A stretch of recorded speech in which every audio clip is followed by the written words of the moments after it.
Chapter 4. When Jane and Elizabeth were alone, the former, who had been cautious in her praise of Mr. Bingley before, expressed to her sister just how very much she admired him. "He is just what a young man ought to be," said she, "sensible, good-humoured, lively, and I never saw such happy manners, so much ease, with such perfect good breeding." "He is also handsome," replied Elizabeth, "which a young man ought likewise to be, if he possibly can. His character is thereby complete.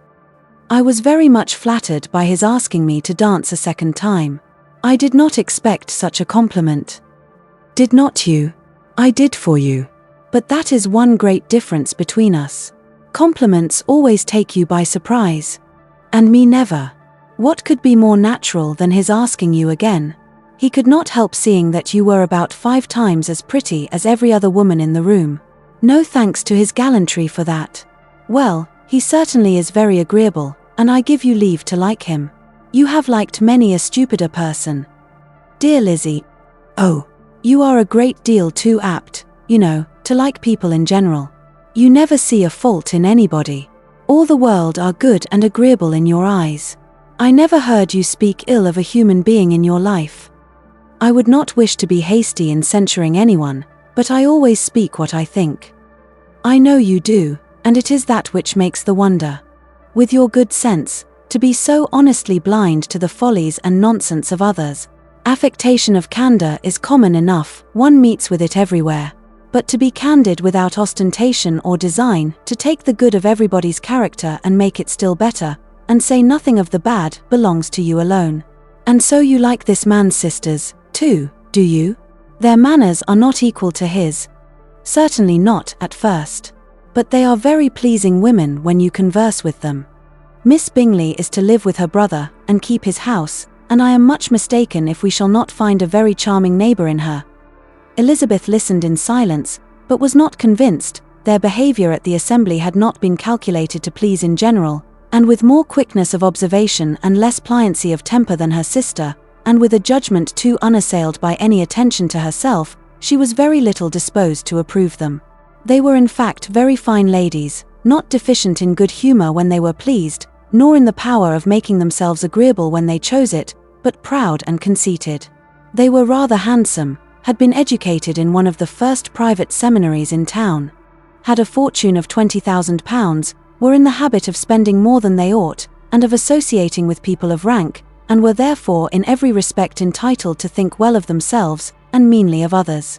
They were of a respectable family in the north of England, a circumstance more deeply impressed on their memories than that their brother's fortune and their own had been acquired by trade. Mr. Bingley inherited property to the amount of nearly £100,000 from his father, who had intended to purchase an estate, but did not live to do it.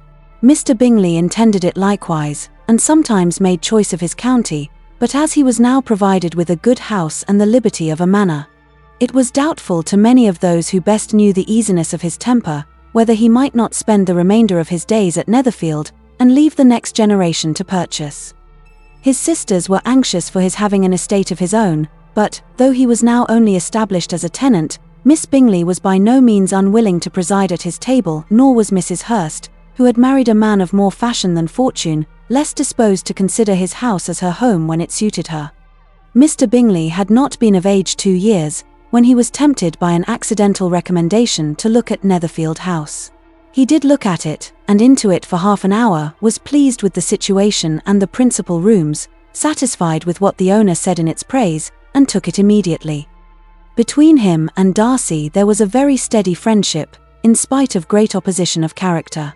Bingley was indebted to Darcy by the easiness, openness, and ductility of his temper, though no disposition could offer a greater contrast to his own, and though with his own he never appeared dissatisfied. On the strength of Darcy's regard, Bingley had the firmest reliance, and of his judgment the highest opinion. In understanding, Darcy was the superior. Bingley was by no means deficient, but Darcy was clever. He was at the same time haughty, reserved, and fastidious, and his manners, though well-bred, were not inviting. In that respect his friend had greatly the advantage.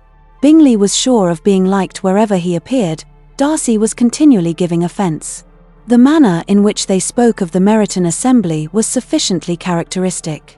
Bingley had never met with more pleasant people or prettier girls in his life. Everybody had been most kind and attentive to him. There had been no formality, no stiffness. He had soon felt acquainted with all the room, and, as to Miss Bennet, he could not conceive an angel more beautiful. Darcy, on the contrary, had seen a collection of people in whom there was little beauty and no fashion, for none of whom he had felt the smallest interest, and from none received either attention or pleasure. Miss Bennet he acknowledged to be pretty, but she smiled too much. Mrs. Hurst and her sister allowed it to be so, but still they admired her and liked her, and pronounced her to be a sweet girl, and one whom they would not object to know more of.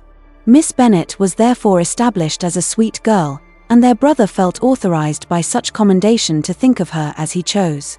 Chapter 5. Within a short walk of Longbourn lived a family with whom the Bennets were particularly intimate. Sir William Lucas had been formerly in trade in Meryton, where he had made a tolerable fortune, and risen to the honour of knighthood by an address to the king during his mayoralty. The distinction had perhaps been felt too strongly. It had given him a disgust to his business, and to his residence in a small market town, and, in quitting them both, he had removed with his family to a house about a mile from Meryton, denominated from that period Lucas Lodge, where he could think with pleasure of his own importance, and, unshackled by business, occupy himself solely in being civil to all the world. For, though elated by his rank, it did not render him supercilious. On the contrary, he was all attention to everybody. By nature inoffensive, friendly, and obliging, his presentation at St. James's had made him courteous. Lady Lucas was a very good kind of woman, not too clever to be a valuable neighbour to Mrs. Bennet. They had several children. The eldest of them, a sensible, intelligent young woman, about 27, was Elizabeth's intimate friend.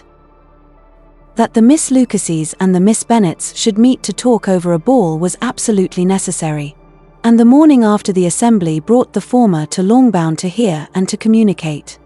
"You began the evening well, Charlotte," said Mrs. Bennet with civil self-command to Miss Lucas. "You were Mr. Bingley's first choice." "Yes, but he seemed to like his second better."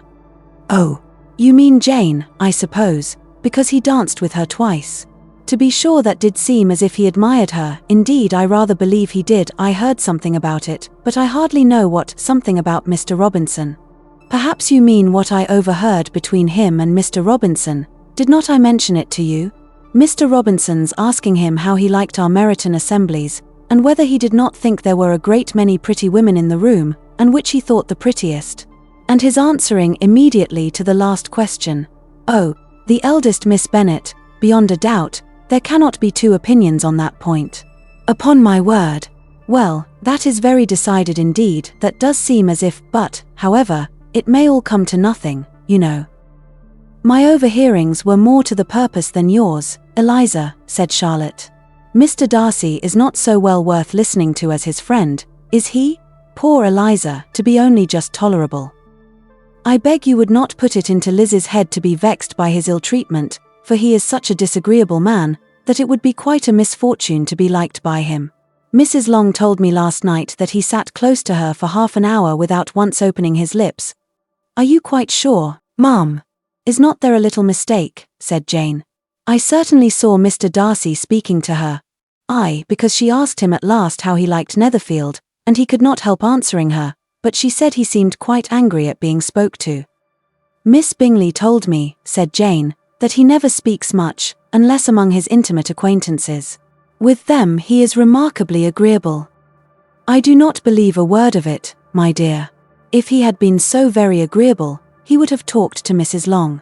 But I can guess how it was. Everybody says that he is eat up with pride, and I dare say he had heard somehow that Mrs. Long does not keep a carriage, and had come to the ball in a hack chaise." "I do not mind his not talking to Mrs. Long," said Miss Lucas, "but I wish he had danced with Eliza." "Another time, Lizzie," said her mother, "I would not dance with him, if I were you. I believe, ma'am, I may safely promise you never to dance with him." "His pride," said Miss Lucas, "does not offend me so much as pride often does, because there is an excuse for it.